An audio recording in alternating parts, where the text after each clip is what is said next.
रक्षाबंधन की आप सभी लोगों को ढेर सारी शुभकामनाएं, बहुत बहुत बधाइयाँ। रक्षाबंधन का पावन पर्व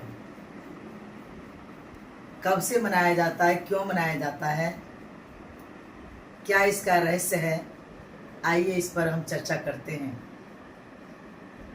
हमारे पुराणों में राजा बलि की कहानी आती है, जो बड़े दानी थे और बड़े पराक्रमी थे, उदार दिल थे। पूर्व जन्म में वह एक जुआरी थे और जुआ खेलना, शराब पीना, गलत काम करना उनके जीवन का नित्य कर्म था। एक दिन वो ज़्यादा पैसे जीत गए और उस पैसे से उन्होंने गजरा खरीदा। गजरा लेकर वो किसी के पास जा रहे थे। अचानक से उनका पैर पत्थर में टकराया और पत्थर से टकरा करके वो गिर पड़े। उनके सिर में बहुत भारी चोट आई और चोट आने के बाद जब काफ़ी देर के बाद उन्हें होश आया तो उसी समय उन्होंने देखा कि जो गजरा जहाँ लेके जा रहे थे वहाँ तो पहुँच नहीं पाएगा। अब इस गजरे को मैं शंकर भगवान के मंदिर में चढ़ा देता हूँ। बिल्कुल पास में ही मंदिर था। कहावत है कि रिपट पड़े तो हर हर गंगे। मंदिर के सामने गिरे तो मंदिर पर वो भगवान शिव के उस शिवलिंग पर वह गजरा चढ़ा दिया। वो गजरा पूरा कीचड़ में मिट्टी से लिसड़ गया था, खराब हो गया था। और जैसे ही उसने शिव जी के ऊपर वह गजरा चढ़ाया और मत्था टेका, उसके प्राण उड़ गए, प्राण निकल गए। और इतनी देर में वो क्या देखता है कि उसके प्राणों को लेने के लिए शिव के दूत भी आ गए और यम के दूत भी आ गए। अब यमदूत कहते हैं कि हम यमलोक ले जाएंगे, शिवदूत कहते हैं कि हम शिवलोक ले जाएंगे। उनका चलो दोनों ही चलते हैं। और वहां जाकर के धर्मराज से पूछा कि महाराज ये रहा, इसका आप वही खाता खोलिए, इसका हिसाब किताब करिए। हम जीवों को पता नहीं चलता कि हमारे अंदर भी परमात्मा ने एक ऐसा कैमरा फिट किया है जिस कैमरे के माध्यम से हमें हर पल हर क्षण देखते रहते हैं कि हम क्या कर रहे हैं।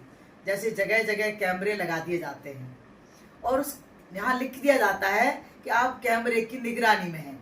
ठीक इसी प्रकार से परमात्मा ने हम सबके अंदर एक कैमरा फिट कर रखा है और वो देखते रहते हैं कि इंसान क्या कर रहा है। तो इंसान को इस बात का पता नहीं चलता।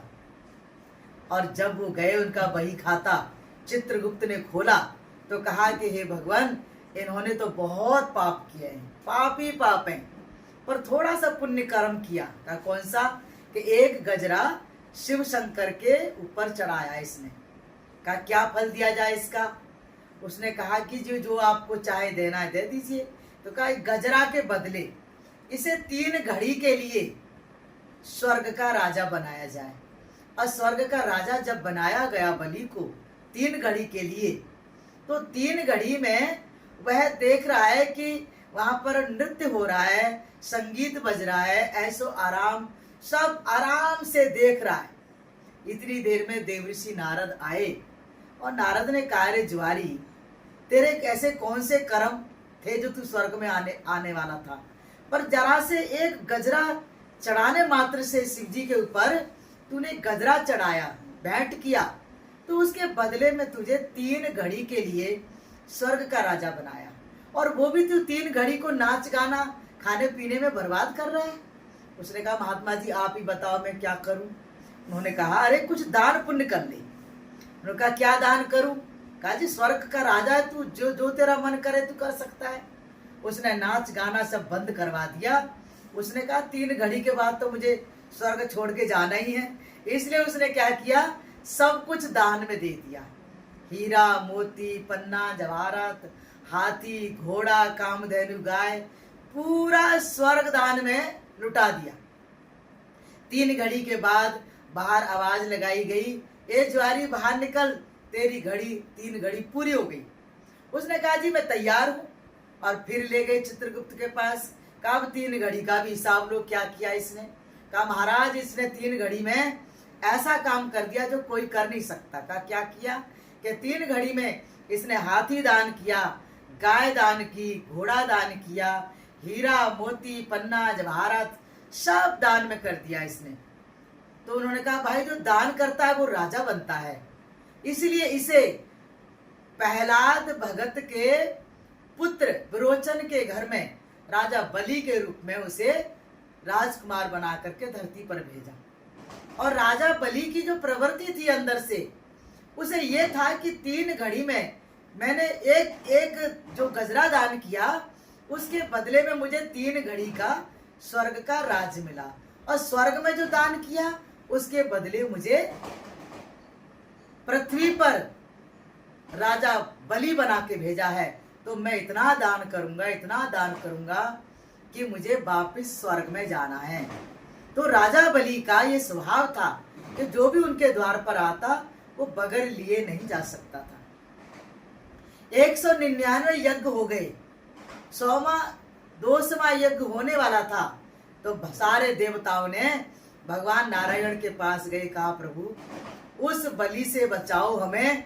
जब वो ज्वारी के रूप में स्वर्ग में आया तो 3 घड़ी में सारे स्वर्ग का धन संपत्ति सब दान कर गया, लुटा गया, और अगर फिर दोबारा आगे न जाने क्या करेगा। इसलिए प्रभु हमारी रक्षा कीजिए। भगवान ने वचन दिया रक्षा का, और भगवान नारायण वामन अवतार में प्रकट हुए। अब धरा पर अवतार लेके आए, और जब उनका उपनयन संस्कार होने लगा, जनेऊ संस्कार होने लगा, तो गुरु महाराज बृहस्पति जी भिक्षा मांगने को कहते हैं भगवान को। तो सब भिक्षा उनकी झोली में डालते हैं और गुरु महाराज को लाके देते हैं। तो गुरु महाराज कहते हैं ये तो भिक्षा बहुत कम है। तो कहा गुरु महाराज अब आप ही बता दीजिए कोई बड़ा सा जजमान जिसके पास मैं जाऊं और भिक्षा लेके आऊं। उन्होंने कहा सबसे बड़ा दानी जजमान राजा बलि है, राजा बलि के पास जाइए। और राजा बलि उस समय यज्ञ में बैठे हुए थे, यज्ञ शुरू होने वाला था। और जैसे वहां वामन भगवान पहुंचे सुंदर रूप बना करके, हाथ में छतरी हाथ कमंडल सुंदर रूप बनाया रे, रूप छोटो सोधर के। छोटा सा रूप धर के भगवान आए और बलि से कहते कि राजन मैंने आपका नाम सुना है कि आप बड़े दानी हैं, तो मुझे भी कुछ दे दीजिए। तो राजा बोलते हैं कि बताइए महाराज क्या चाहिए ब्राह्मण देवता। कहा जी मुझे पहले वचन दो कि मैं जो मांगूंगा आप दोगे। उनका ठीक है। तो उन्होंने वचन दे दिया, और वचन में क्या मांगा उन्होंने, मुझे 3 पग जमीन चाहिए। तो राजा बलि बड़ा उदास भी हो जाता है और दुखी होता है और कहता है कि अरे ब्राह्मण तुमने मांगा भी तो क्या मांगा, मेरा धन सारी संपत्ति मांग लेते, मेरा राज्यपाट मांग लेते, और मांगा तो क्या 3 पग जमीन। कम से कम जजमान देके तो भिक्षा मांगनी चाहिए। उन्होंने कहा कि कोई बात नहीं है, मुझे नपवा तो दो।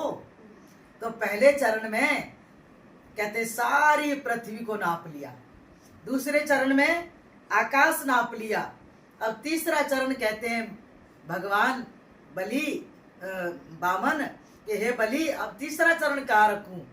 तो राजा बलि कहते कि हे प्रभु ये तीसरा चरण मेरे सर पर रख दो। और जैसे ही उन्होंने सर झुकाया और भगवान ने उसके सर पर चरण रखा तो राजा बलि को भेज दिया पाताल। परमात्मा यही करते हैं कि राजा बलि स्वर्ग में जाने वाले थे, लेकिन नारायण ने कहाँ पहुंचा दिया, पाताल में। और फिर नारायण कहते हैं कि हे राजा बलि तुमने मुझे अपना सर्वस्व दे दिया, अब तुम मेरे से मांगो। तो वामन भगवान से ये क्या कहते हैं राजा बलि कि हे प्रभु अगर देना चाहते हैं तो मुझे ये दीजिए कि मुझे रोजाना आपके दर्शन हो। तो भगवान राजा बलि के द्वारपाल बन गए। बताइए उसके प्रेम के कारण 1 साल तक उनके द्वारपाल बने रहे। एक बार दर्शन देते थे, बाकी उनकी सेवा करते थे। जब लक्ष्मी माता ने नारायण के बारे में पूछा देवर्षि नारद से, तो नारद मुनि ने कहा कि माता आपके स्वामी राजा बलि के द्वारपाल हैं, आप ही ला सकते हो उनको। कहा कैसे लाऊं। कहा उसकी कोई बहन नहीं है और तुम्हारा कोई भाई नहीं है। तो माता लक्ष्मी पाताल में पधारी और राजा बलि से कहा कि भाई मेरा कोई भाई नहीं है। राजा बलि कहते मेरी कोई बहन नहीं है। तो कहा राखी बांधो। तो रक्षा सूत्र राजा बलि के हाथ में जैसे ही बांधा तो राजा बलि कहते बहन क्या उपहार दूं, मांग ले तू। तो माता लक्ष्मी कहती है कि भैया मेरे घर में जो नहीं होगा मैं वो मांगूंगी। कहा मांगो। कहा अपना पहरेदार दे दो। तो राजा बलि कहते अरे पगली, धन संपत्ति मांगती, राजपाट मांगती, तूने मेरे पहरेदार मांगा। कहा भैया ये पहरेदार कोई साधारण नहीं है, ये मेरे स्वामी है, मेरे मालिक हैं। और भगवान ने प्रकट होकर के दर्शन दिया कि वो लक्ष्मी है और वो नारायण है। कहते हैं कि ऐसी कहते हैं कि ऐसी लक्ष्मी है वो कि छल के ले गई छली को, कि छलिया को छल के ले गई माता लक्ष्मी और रक्षा का सूत्र बांध करके नारायण को पाताल लोक से अपने वैकुंठ धाम ले जाती है। इसी तरह से कृष्ण भगवान ने भी जब उनकी उंगली कट गई थी तो द्रौपदी ने एक चीर बांध करके भगवान को बांध लिया। अब भगवान कहते हैं कि तूने मेरे उंगली में एक चीर बांधी है, एक धागा बांधा, इसके बदले में मैं तेरी रक्षा करूंगा। और भगवान ने द्रौपदी की लाज बचाई और चीर हरण से उसकी रक्षा की। इसी प्रकार से हर बहन अपने भाई के कलाई में धागा बांधती है। जब कहते हैं संग्राम होता रहा बहुत सालों तक, देवताओं में और असुरों में महायुद्ध होता रहा, उस समय गुरु महाराज कहते हैं बृहस्पति जी के इंद्राणी से कि तुम ऐसा करो अपने हाथों से एक रक्षा सूत्र बनाओ। तो इंद्राणी ने एक रक्षा सूत्र बनाया और वह रक्षा सूत्र कहती है गुरु महाराज के हाथों से आप बंधवाओ। तो गुरु महाराज जी ने अपने हाथों से इंद्र के हाथ में वह रक्षा सूत्र बांधा। उसी दिन इंद्र की विजय होती है और रक्षा सूत्र से उनकी रक्षा होती है। तब से ये प्रथा चली आ रही है कि हमारे भारत देश में ये रक्षा सूत्र, रक्षाबंधन को बड़े प्यार से, बड़े धूमधाम से मनाया जाता है। और हर भाई अपनी बहन को ये वचन देता है कि संपूर्ण जीवन मैं तेरी रक्षा करूंगा और तेरा हर पल साथ दूंगा। तो इसी तरह से इस रक्षाबंधन के पावन पर्व को धूमधाम से मनाना चाहिए और परमपिता परमात्मा के चरणों में सबसे पहले उनको तिलक लगा करके भगवान के चरणों में, गुरु महाराज के चरणों में रक्षा सूत्र चढ़ा करके फिर अपने भाई को रक्षा सूत्र बांधना चाहिए, धागा बांधना चाहिए।